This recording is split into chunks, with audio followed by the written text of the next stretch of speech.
Hello function lovers, welcome back to my channel. Finally आप लोगों के लिए एक नया फैन फिक्शन लेकर आ गई हूँ मैं। मुझे आईजी पर इतने सारे डीएम्स आए कि आप नया फैन फिक्शन कब लेकर आओगी, पर मैंने बहुत सारे फैन फिक्शन के लिए ऑथर से रिक्वेस्ट की हुई थी, मुझे परमिशंस नहीं मिल पा रही थी। फाइनली एक फ़ैन फिक्शन की परमिशन मुझे मिल गई है और यही फ़ैन फिक्शन आपके साथ शेयर करने वाली हूँ। फ़ैन फिक्शन का नाम है द नेक्रोमैंसर्स फेरी टेल। इस फैन फिक्शन में आप एक डार्क लॉर्ड यीलिंग पैट्रियार्क को देखेंगे। यस गाइस, काफ़ी टाइम से रिक्वेस्ट थी कि एक डार्क वयिंग वाला फैन फिक्शन लेकर आइए, तो इसमें आप वही देखने वाले हैं। साथ में आप प्रिंस ऑफ गुसु यानी लंगवांगजी को देखेंगे, जिसे किडनैप कर लिया गया है। प्रिंस ऑफ गुसु को बचाने के लिए डार्क लॉर्ड यीलिंग पैट्रियार्क आता है और वांगजी को पता चलता है कि ये डार्क लॉर्ड यीलिंग पैट्रियार्क उसका लॉन्ग लॉस्ट हस्बैंड वयिंग है। स्टोरी ज़्यादा बड़ी नहीं है, ओनली 3 चैप्टर्स की है, पर स्टोरी आपको बहुत ज़्यादा पसंद आने वाली है। स्टोरी में 18+ सीन्स भी हैं, तो ये बातें आप लोग याद रखिएगा पढ़ने से पहले। फैन फिक्शन का लिंक आपको डिस्क्रिप्शन बॉक्स में मिल जाएगा। ओके गाइस, तो फैन फिक्शन का पार्ट 1 शुरू करते हैं। प्रिंस लंगवांगजी को पता था कि उसे किडनैप कर लिया गया है। उसके हाथ पैर बांध दिए गए थे, उसकी आंखों पर पट्टी बंधी हुई थी। वैसे तो वो कुछ नहीं देख पा रहा था, पर उसे पानी बहने की आवाज सुनाई दे रही थी। इसका मतलब वो लोग एक नदी के आसपास थे। वांगजी को नहीं पता था कि वो लोग उसे कहाँ ले जा रहे थे।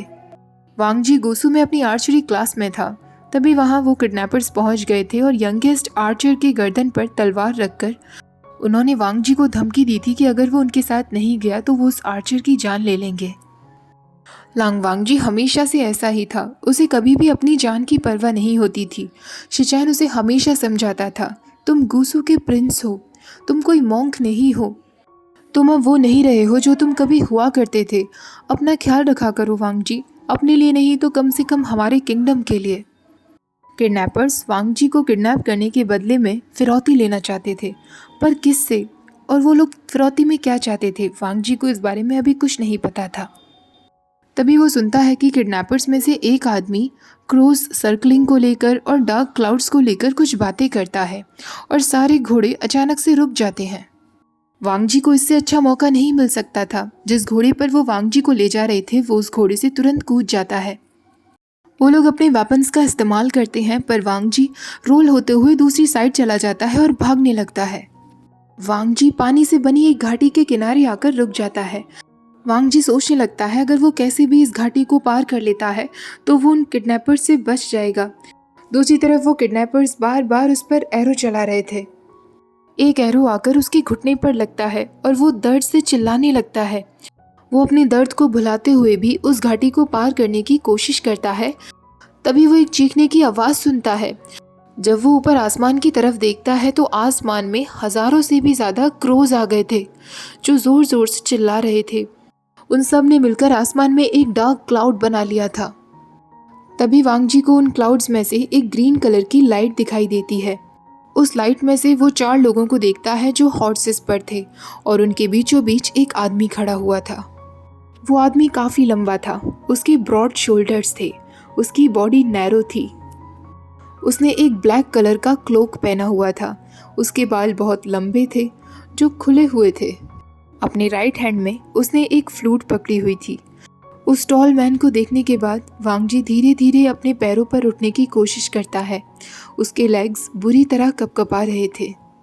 इससे पहले वांगजी के वो किडनैपर्स वांगजी पर और कोई वार कर पाते, वो टॉल मैन फ्लूट प्ले करना शुरू करता है। उसकी आंखें एकदम रेड हो गई थी। जैसे ही वो फ्लूट प्ले करता है, वांगजी की आंखों के सामने उसके सारे किडनैपर्स मर जाते हैं और ग्राउंड पर गिर जाते हैं। वांगजी एक सेकंड के लिए सांस नहीं ले पा रहा था। उसके सामने इतने सारे लोग मर गए थे, फिर वो कैसे जिंदा बचा। अचानक से वो टॉल मैन अब उसकी तरफ धीरे धीरे बढ़ने लगता है। वो अपनी फ्लूट वापस अपने पास रख लेता है। वो वांगजी के नज़दीक आकर स्माइल करते हुए कहता है, लंजा, तुम्हें फिर से देखकर बहुत अच्छा लग रहा है। वांगजी भी उसे पहचानता था। रॉयल फैमिली के लोग इस आदमी को काफ़ी नाम से बुलाते थे। नेक्रोमैंसर कहते थे, मास्टर ऑफ डेमोनिक कल्टिवेशन कहते थे, यीलिंग पैट्रियार्क कहते थे, पर उन लोगों ने कभी भी इसे किंग, लॉर्ड या प्रिंस नहीं बुलाया था, क्योंकि ये नेम्स तो केवल नोबिलिटी के लिए ही रिजर्व थे। और वयिंग कोई नोबल मैन नहीं था, वो एक कॉमन आदमी का बेटा था। युनमक जांग का पाला हुआ एक नौकर था। वांग जी ने कभी भी उसे इन नामों से नहीं पुकारा था। वांग जी ने हमेशा उसे वुयिंग कहा था और इस बार भी वो उससे कहता है वुयिंग। वांग जी जैसे ही उसका नाम लेता है, उन चारों राइडर्स में से एक राइडर अपने हॉर्स से नीचे उतरता है। उसने वाइट रोब्स पहने हुए थे और वो वांग जी के पास आकर कहता है, यीलिंग पैट्रियार्क के सामने अपने घुटनों पर बैठो। उसका फेस काफ़ी कोल्ड था। वांग जी ऐसा नहीं करता क्योंकि वो कर ही नहीं पा रहा था। उसकी नज़रें केवल वुयिंग पर टिकी हुई थीं। वुयिंग का फेस पहले से थोड़ा ओल्ड दिख रहा था, पर और भी ज़्यादा शार्प था। उसके बाल और भी लंबे हो गए थे, पर आंखें पूरी तरीके से लाल थीं। वो एक शेकिंग वॉइस में कहता है, वुयिंग 4 साल हो चुके हैं। वुयिंग भी मुस्कुराते हुए कहता है, 4 साल हो चुके हैं, पर तुम अभी भी बिल्कुल वैसे ही दिखते हो लांग वांग जी।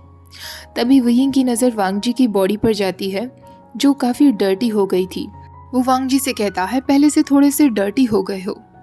अब उन चारों में से एक और राइडर कहता है, तुम्हारा नोबल स्टेटस हमारे सामने कोई मायने नहीं रखता। हमारे सामने कोई भी प्रिंस या किंग नहीं है। तुम हमारे सामने केवल एक डर्ट हो, तो तुरंत अपने घुटनों पर बैठ जाओ। तभी वुयिंग अपने हाथ से इशारे करता है और वो राइडर बिल्कुल चुप हो जाता है। वुयिंग कहता है, चिंता मत करो, तुम्हें घुटनों पर बैठने की ज़रूरत नहीं है लांग वांग जी। कोई तुम्हें किडनैप करने की कोशिश कर रहा था और वो तुम्हारे बदले में मुझसे एक फिरौती चाहते थे। मेरे क्रोज ने ये सारी बातें सुन ली और मुझे बताया। ये कुछ अजीब है ना लांग वांग जी। वांग जी इस बात पर कुछ नहीं कहता क्योंकि उसके मन में कुछ क्वेश्चंस चल रहे थे जो वुयिंग से वो पूछना चाहता था। क्या तुम ठीक हो? क्या तुम खुश हो? क्या तुम सेफ हो? क्या तुम मुझे मिस करते हो वुयिंग, जैसे कि मैं तुम्हें मिस करता हूँ? या फिर तुम मुझसे नफरत करते हो जो मैं डिजर्व करता हूँ? वुयिंग एक और कदम आगे बढ़ता है और वांग जी से कहता है, तुम्हें याद है एक बार तुम मेरे कैप्टर बनना चाहते थे, मुझे अपने साथ कैद करके रखना चाहते थे। वांग जी इस बात पर मना नहीं करता, पर उसने कभी भी ऐसा नहीं सोचा था। वुयिंग वांग जी के हाथों पर बंधी रस्सी खोल देता है, पर तभी वो अपने हाथ पर बंधा हुआ काला कपड़ा निकालता है और वांग जी की रिस्ट पर बांध देता है, पर काफ़ी जेंटली, जिससे वांग जी को बिल्कुल भी दर्द ना हो। वो उससे कहता है, लांग वांग जी, मेरे साथ ब्यूरियल माउंट्स वापस आ जाओ। वांग जी को पता था कि वुयिंग सिर्फ उसका मजाक बनाना चाहता है। वुयिंग बिल्कुल वही शब्द कह रहा है जैसा एक बार वांग जी ने उससे कहे थे, पर फिर भी वो अपनी फूलिश हार्ट की सुनता है और हेल्पलेसली वुयिंग से कह देता है, वुयिंग मैं तुम्हारे साथ ब्यूरियल माउंट्स चलूँगा। वुयिंग हंसने लगता है और अपने चारों लोगों से कहता है, इन सारे आदमियों को साथ लेकर आओ, मैं इनसे बाद में इंटेरोगेशन करूँगा। वांग जी पीछे मुड़कर देखता है अपने किडनैपर्स की तरफ। वो लोग सच में मर चुके थे, पर ऑफ कोर्स वुयिंग को ज़रूरत नहीं थी कि वो इंटेरोगेशन के लिए उन लोगों को जिंदा रखे। वुयिंग वांग जी से कहता है, तुम शाओ शिनचैन के साथ आ सकते हो। वो राइडर जिसने वाइट रोब पहने हुए थे वो शाओ शिनचैन था। वुयिंग हमेशा से ही एक नेक्रोमैंसर नहीं था। 6 साल पहले युनमक, चिंगी, लैनलिंग और गुसु किंगडम्स नियरली डिस्ट्रॉय हो गए थे चिशान के डार्क लॉर्ड की वजह से। डार्क लॉर्ड ने गुसु को जला दिया था, युनमक के किंग और क्वीन को जान से मार दिया था। सनशॉट वार्स पर खून की नदियां बह गई थी, तो किसी को परवाह नहीं थी जब युनमक के एक नौकर के बेटे को ब्यूरियल माउंट्स में मरने के लिए फेंक दिया गया था। सिवाय जांग सिबलिंग्स और लांगवांग जी के, जांग सिबलिंग्स के साथ वो बड़ा हुआ था, वो दोनों उसे बहुत प्यार करते थे। दूसरी तरफ लांगवांग जी, वो भी उससे बहुत प्यार करता था, पर एक दूसरे तरीके का प्यार। 4 साल पहले वो नौकर का बेटा वापस आया और उसने डार्क लॉर्ड को जान से मार दिया। उसने अपनी पावर का इस्तेमाल किया था, जिनके लिए वो क्लाउड क्रोस और डार्क स्मोक का इस्तेमाल करता था। उसकी इन्हीं पावर्स को देखकर 4 साल पहले ही लैनलिंग, युनमक, गुसु और चिंगे के लोग उसके खिलाफ हो गए थे। उसे इतना टॉर्चर किया कि उसे ब्यूरियल माउंट्स वापस भेज दिया और हर बार वांग जी का प्यार उसके लिए फेल होता चला गया। वांग जी देख सकता था कि वुयिंग उन चारों राइडर्स के बीचों बीच चलते हुए आ रहा था। उसके शोल्डर्स पर एक क्रो था। धीरे धीरे आसमान से वो क्रोस का क्लाउड क्लियर होने लगता है।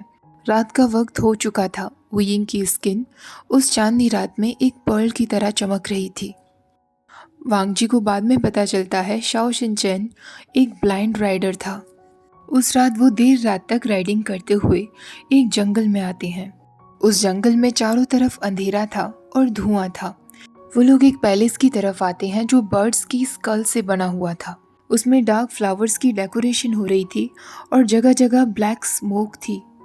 जैसे ही वो लोग मिलकर पैलेस के कोर्टयार्ड में पहुंचते हैं, शाओशिनचैन वांगजी के हाथों को खोल देता है। तभी एक ओल्डर वुमन वहां आती है। वो वांगजी के पास आकर कहती है, मास्टर चाहते हैं कि तुम जल्दी से बात ले लो और कपड़े पहन लो। क्या तुम्हें एक हीलर की ज़रूरत है? वांगजी मना कर देता है। वो लेडी लांग वांगजी को एक रूम की तरफ लेकर आती है जहां उसके लिए ऑलरेडी हॉट बाथ अरेंज किया गया था। उस रूम में एक बहुत बड़ा सा बेड था, पास में ही सिल्वर मिरर था और एक विंडो थी। उस लेडी के जाने के बाद वांगजी अपने रोब्स निकालता है जो जगह जगह से फट गए थे और काफ़ी गंदे भी हो गए थे। बात लेकर जब वो वापस आता है तो वो देखता है बेड पर ऑलरेडी उसके लिए फ्रेश क्लोथ्स रखे हुए थे, ग्रे कलर के सिल्क रोब्स जिन पर गोल्ड थ्रेड से रोजेस बने हुए थे। वांगजी जानता था उस सिल्क का इस्तेमाल कॉन्क्यूबाइन के रोब्स बनाने के लिए किया जाता था। वुयिंग वैसे तो बहुत काइंड और जनरस था, पर अगर उसका सामना किसी क्रूल मैन से होता था तो वुयिंग उसको छोड़ता नहीं था। वुयिंग को इनजस्टिस बिल्कुल बर्दाश्त नहीं था। अगर कोई भी उसके लव्ड वंस के साथ कुछ भी गलत करता था तो वुयिंग की काइंडनेस उनके लिए एक ब्लेड की तरह शार्प बन जाती थी। पर यह क्रुएल्टी लांग वांगजी के लिए कभी भी नहीं थी। उन सिल्क रोब्स को हाथों में पकड़ते हुए वांगजी एक बार फिर कहता है, आई एम सॉरी वुयिंग। वांगजी उन सिल्क को नहीं पहन सकता था क्योंकि वो बहुत लाइट थी। उसकी पूरी बॉडी उन सिल्क रोब्स से विजिबल थी, स्पेशली उसकी नेकलाइन। हालांकि वुयिंग एक बार उसे पूरी तरीके से नेकेड देख चुका था, पर अब वांगजी की बॉडी पर कुछ था जो वो वुयिंग को नहीं दिखाना चाहता था। वांगजी अपने पुराने रोब्स को ही फिर से पहन लेता है, हालांकि उन पर अभी भी डर्ट लगा हुआ था। वो उन रोब्स को पहनकर ही अपने बेड पर लेट जाता है और सोने की कोशिश करता है। तभी वो अपनी विंडो पर एक बर्ड को बैठा हुआ देखता है। उस रात वो एक सपना देखता है। सपने में वो क्लाउड्स में था। वुयिंग उसके पास था और उसके चीक्स पर अपनी उंगलियां फहरा रहा था, कभी उसकी नोज पर, कभी उसकी जॉ लाइन पर। वांगजी को वो टाइम याद आ जाता है जब उन दोनों ने पहली बार किस किया था। वो एक क्लमजी किस था पर काफ़ी वाइल्ड था। वुयिंग के लिप्स स्वेल्ड हो गए थे, पर ये किस बहुत सॉफ्ट था। सपने में वुयिंग वांगजी से कह रहा था, लंजा, मैंने तुम्हें बहुत मिस किया। ओके गाइस, फर्स्ट पार्ट में यही ख़त्म कर रही हूँ। कमेंट्स में बताना मत भूलना कि आप लोगों को फर्स्ट पार्ट कैसा लगा। मुझे तो बहुत पसंद आया, तीनों ही चैप्टर्स बहुत अच्छे हैं। मैं आपको ये नहीं बताऊंगी कि इसमें टॉप कौन है और बॉटम कौन है, ये आपको खुद गैस करना है और कमेंट्स में बताना है। ओके, मिलते हैं नेक्स्ट पार्ट में। आज का वीडियो पसंद आया हो तो वीडियो को लाइक, शेयर, चैनल को सब्सक्राइब करना मत भूलना। Thank you for watching, bye bye.